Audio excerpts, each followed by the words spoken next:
हर हर महादेव। मैंने अभी जस्ट पूजा करी है और अब मैं पाठ करूँगी, तो आप लोग भी मेरे साथ ज़रूर करिए। हर हर महादेव। मेरे YouTube चैनल में आप सभी का स्वागत है। हर हर महादेव। श्री शिवाय नमस्तुभ्यम। हम शिव परिवार को याद करेंगे और अपनी कथा शुरू करेंगे। हर हर महादेव। हम पार्वती खंड का द्वितीय अध्याय करेंगे। पितरों की 3 मानसी कन्याओं मेना, धन्या और कलावर्ती के पूर्व जन्म का वृत्तांत तथा सनकादिक द्वारा प्राप्त शाप और वरदान का वर्णन।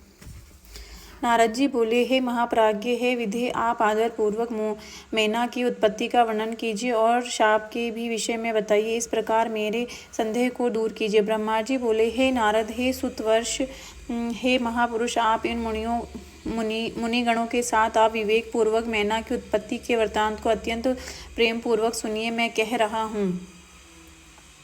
हे मुने, मैंने अपने पक्ष में दक्ष नामक जिन पुत्री की चर्चा पहले की थी, उनके यहाँ सृष्टि की कारणभूता 60 कन्याएं उत्पन्न हुई। उन्होंने उन कन्याओं का विवाह श्रेष्ठ कश्यप आदि के साथ किया। हे नारद, यह सारा वृत्तांत आपको विदित ही है। अब प्रस्तुत कथा का श्रवण कीजिए। उन्होंने उनमें से स्वधा नाम की कन्या पितरों को दी। उस स्वधा से धर्ममूर्ति रूपा सौभाग्यवती 3 कन्याएं उत्पन्न हुई। हे मुनीश्वर, उन कन्याओं के पवित्र, सदा विघ्नों का हरण करने वाले तथा महामंगल प्रदान करने वाले नामों को मुझसे सुनिए। सबसे बड़ी कन्या का नाम मेना, मझली कन्या का नाम धन्या तथा अंतिम कन्या का नाम कलावती था। ये सभी कन्याएं पितरों के मन से प्रादुर्भूत हुई थी। ये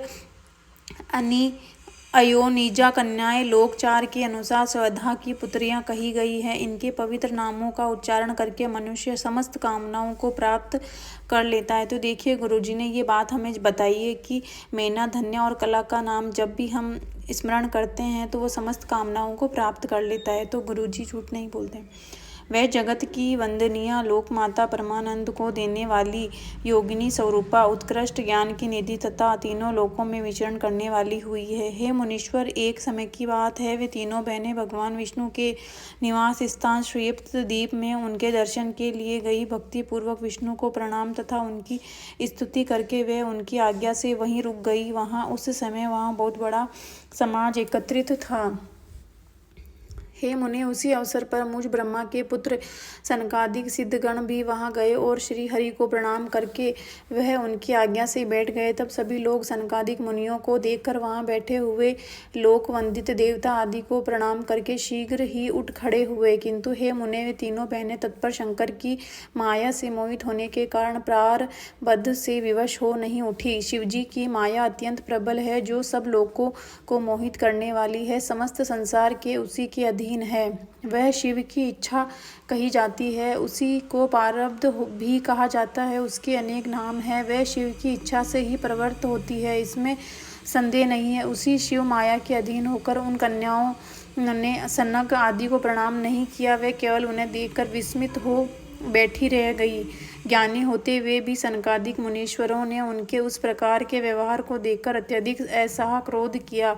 तब शिवजी की इच्छा से मोहित हुए योगीश्वर सनत कुमार क्रोधित होकर दंडित करने वाला शाप देते हुए उनसे कहने लगे। सनत कुमार बोले, तुम तीनों बहनें पितरों की कन्या हो, तथापि मूर्ख, सद्ज्ञान से रहित और वेद तत्व के ज्ञान से शून्य हो। अभिमान में भरी हुई तुम लोगों ने तो हमारा अभ्युत्थान किया है और न ही अभिवादन किया। तुम लोग नर भाव से मोहित हो गई हो, अतः इस स्वर्ग से दूर चली जाओ और अज्ञान से मोहित होने के कारण तुम तीनों ही मनुष्यों की स्त्रियां बनो। इस प्रकार तुम लोग अपने कर्म के प्रभाव से इस प्रकार का फल प्राप्त करो। ब्रह्मा जी बोले, यह सुनकर वह साध्वी कन्याएं आश्चर्यचकित हो गई। उनके चरणों में गिरकर विनम्रता से सिर झुकाकर कहने लगी। पितृ कन्याएं बोली, हे मुनिवर्य, हे दया सागर, हम लोगों पर प्रसन्न हो जाइए। हम लोगों ने मूढ़ होने के कारण आपको श्रद्धा से प्रणाम नहीं किया।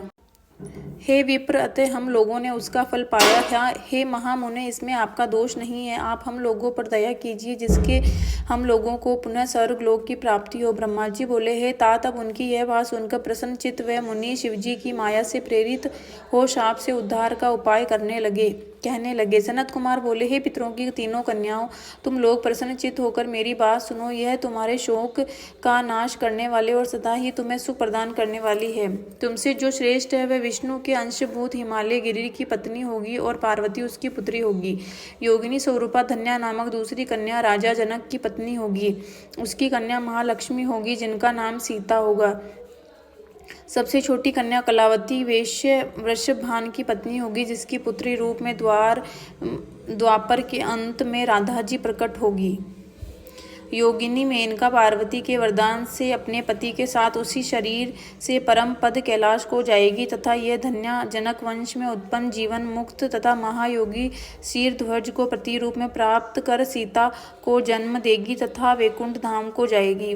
वृषभान के साथ विवाह होने के कारण जीवन मुक्त कलावती भी अपनी कन्या के साथ गोलोक जाएगी, इसमें संशय नहीं। इस संसार में बिना विपत्ति के किसको कहाँ महत्व प्राप्त होता है। उत्तम कर्म करने वालों के दुख दूर हो जाने पर उन्हें दुर्लभ सुख प्राप्त होता है। तुम लोग पितरों की कन्याएं हो और स्वर्ग में विलास करने वाली हो। अब विष्णु का दर्शन हो जाने से तुम लोगों के कर्म का क्षय हो गया है। यह कहकर क्रोध रहित हुए मुनीश्वर ने ज्ञान भोग तथा मोक्ष प्रदान करने वाले शिवजी का स्मरण करके पुनः कहा, हे पितृ कन्याओं, तुम लोग प्रीतिपूर्वक मेरी दूसरी बात भी सुनो जो अत्यंत सुखदायक है। शिवजी में भक्ति रखने वाली तुम लोग सदा धन्य मान्य और बार बार पूजनीय हो।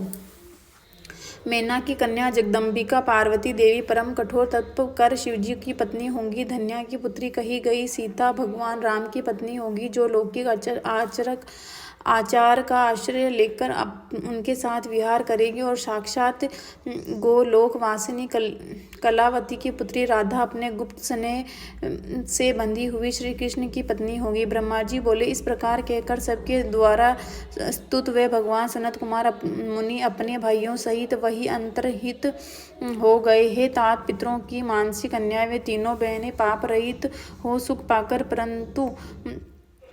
पाकर तुरंत अपने धाम को चली गई।